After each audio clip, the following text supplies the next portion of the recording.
એક કપમાં સ્ટેક કરવામાં એકબીજાની અંદર ના હોવો જોઈએ એ નિયમ છે બરાબર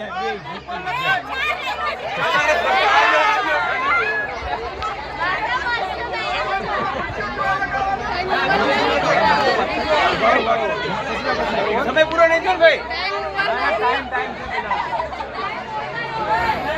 એ ટાઈમ વાળા બોલતા રહો જે ટાઈમ છે ટાઈમ ઓવર થશે એટલે બોલવામાં આવી જશે ટાઈમની ચિંતા તમે ના કરો છેલ્લી 1 મિનિટ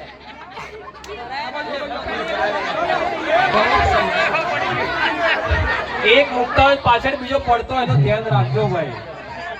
આ એક છેલ્લી મિનિટ જ ઇમ્પોર્ટન્ટ છે હવે ક્લાસ પડવાના ચાલુ થશે મને એવું લાગે આગળ બનાવતો હોય પાછળ તૂટતું એવું નહીં ચાલે